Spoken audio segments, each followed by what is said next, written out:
Okay, Louisa, I'm going to go over question 4 for you here. Um, just sort of a note, in case you hadn't missed it, that the answers to the word problems from the review section are under Thursday, October 31st. And so all I did was I copied and pasted this into Smart Notebook, so maybe I can mark it up a little bit. So one of the keys, I guess the first key I would say anytime I see a word problem is you want to recognize the solution to it is going to be the same as the solutions you've done for other questions. In this section, I've done 3 things. I've sketched graphs, I've solved equations. So if I had, 75x over, this sort of thing, if I have that equals something else, I've solved things that look like that. And I've solved inequalities, things that look like this.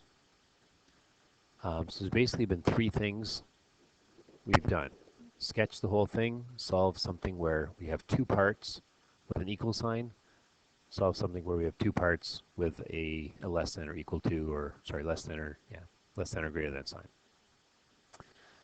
So what I'm trying to do is when I see the word problem is figure out which one of those I have, and of course what other information in the question might be used to kind of get me to the point where I'm ready to solve it one of those other ways. So as I read through this, the biggest thing that I see is this population over time. And X's time is kind of important, but as soon as I see that, I'm not trying to find a single value. The 50 actually at the end becomes a single value that I am maybe interested in. But the overtime implies that I want to see the whole thing go from today until that 50 years is up, which tells me that I'm going to graph this. So essentially, once I've established that, I read this question as saying sketch f at x. And the fact that it's locust and the fact that it's 50 years, again, 50 might come into play at the end, but nothing else matters except I'm trying to sketch this graph. Or sorry, this function. And so then I'm going to go about it the same way as I always would. Sketch f at x, factor the bottom, the denominator, and 2 numbers multiply to 2, add to positive 3. They are 2 and 1. And then go through my y-intercept occurs when x is 0. And if you put a 0 in here, here, and here, you get 0 over 2, which is 0, of course. My x-intercept occurs when y is 0, or when the top is 0, and the numerator is 0. And of course, that's when x is 0 as well. And so we have just the one intercept, 0, 0. Vertical asymptotes, same as always, at x plus 2, x plus 1. So when x is negative 2 and when x is negative 1. And then I've kind of left myself a little note here. I should have sort of hidden it from you if I could. When I'm talking time, the time starts now at time 0 and then becomes 1, 2, 3, or a half, a quarter. All those are fine numbers. But basically, x must be greater than, and I suppose, or equal to, greater than or equal to 0. Any other numbers really aren't relevant to me. The time is now starting at 0, and then positive numbers represent the number of years. So just kind of a note to myself saying that that's not going to be relevant, although I'm still going to use this one at least to help me sketch my graph. I want to see the sketch and then basically look at the part that is relevant to me. And then last thing is, of course, horizontal asymptotes or obliques. When I look at the question that I've got, I have an x, technically with an exponent of 1, over an x squared. So the degree of the top, the numerator, is less than the degree of the bottom, the denominator, which means that y equals 0 will be my horizontal asymptote. So putting all that onto the graph,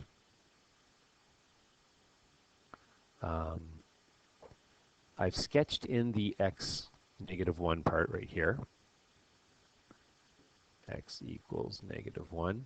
Again, although I know that part of the graph, or this small section of the graph between 0 and -1 is not relevant, it does help me kind of establish what I've got for the graph.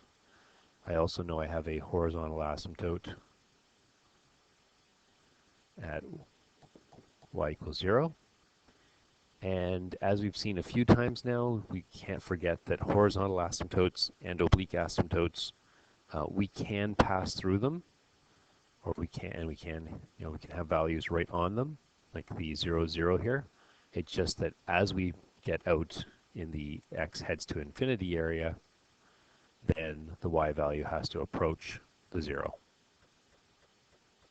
And so basically, the only thing I need to know now, again, it's kind of already there, but sort of what happens approaching the asymptote. Is it this, or is it this? So those are my two choices. And again, to do that, I just test a value that's close to that asymptote, and I see that I get a negative value on top. Negative 0.9 times 75 should clearly be negative. And I get positive numbers on the bottom. Negative 0.9 plus 2 is positive 1.1. Negative 0.9 times or plus 1 is positive 0.1. And so I am headed towards the negatives. So I can pencil this in as just helping me establish kind of what that section of the graph looks like. And then all I know is my graph comes up. I should try to follow my line a little bit here. It hits some point and then starts to come back down. And again, basically approach that y equals 0 line. That's all I know how to do. I've said before, in calculus, we will find those kind of key points right here, like where does that maximum? Oops, but that is not work for this semester. So in the actual solution, or in the, not in the solution, but in the textbook's answers, they give us a little bit more detail than really they should. And the assumption is, and we sort of ran into this a couple times, let's make this smaller. The book sort of figures that if you can't solve something without technology, that you'll use technology to solve it in regular homework questions.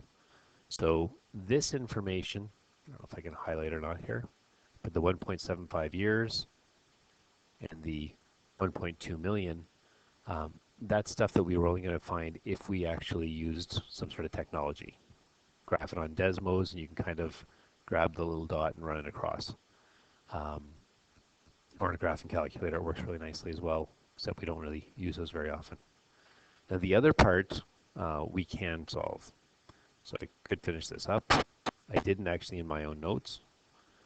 And so we'll sort of see what's in the file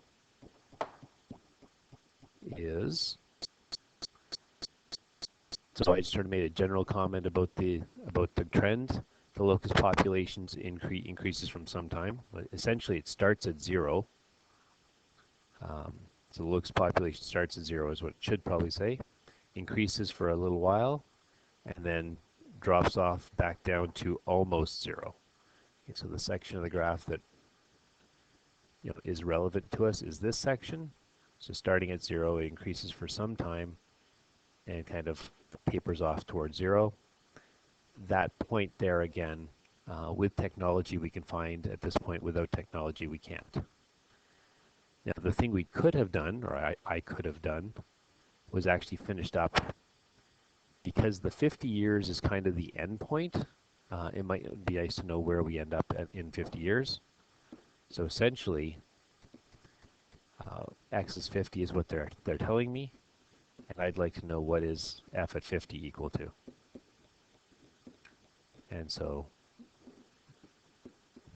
oops, if f is 50, then I have this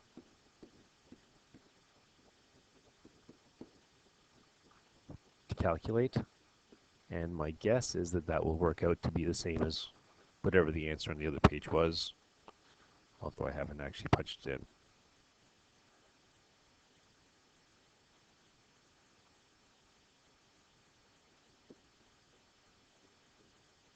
Okay, so that works out to 1.414, and I think it tells us that these questions is in hundreds of thousands, so therefore, in 50 years,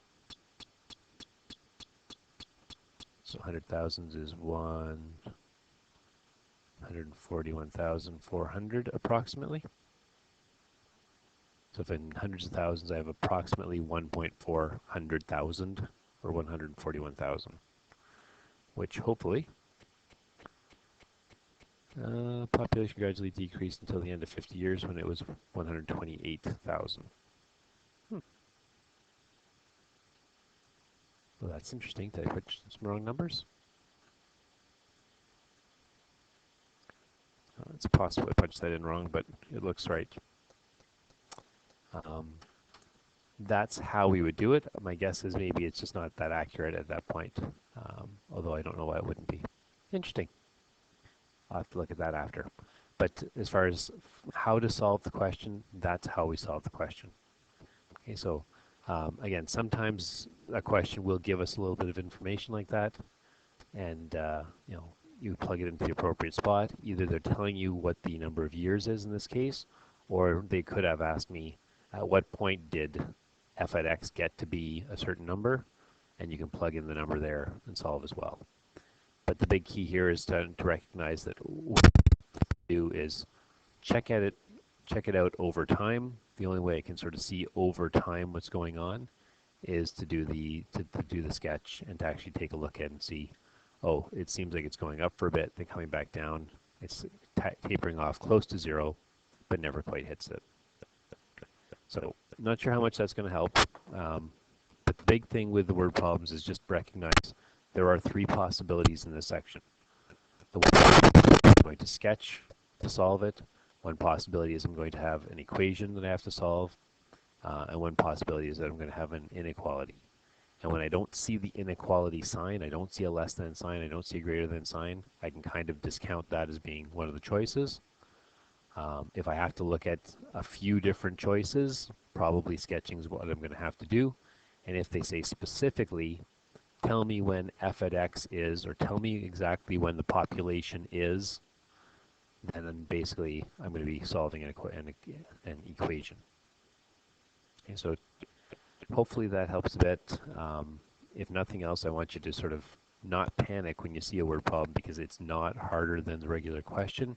You just have to determine what the question actually is and then go about doing exactly what you would have done. If I had said sketch f at x and I'd given you that as the formula, you would know exactly what to do. And really all of this says the same thing. Like I said, the 50 kind of comes into play at the end, and either I messed it up or the book goes off a little bit in its calculation, but that is absolutely how to finish that up. So I'm going to stop there before I babble too much, and hopefully you'll feel a little bit more comfortable after you go through this and try maybe the other two. Solutions are there for the other two as well, so if you want to try them and then sort of take a peek at the solutions, that's a good idea.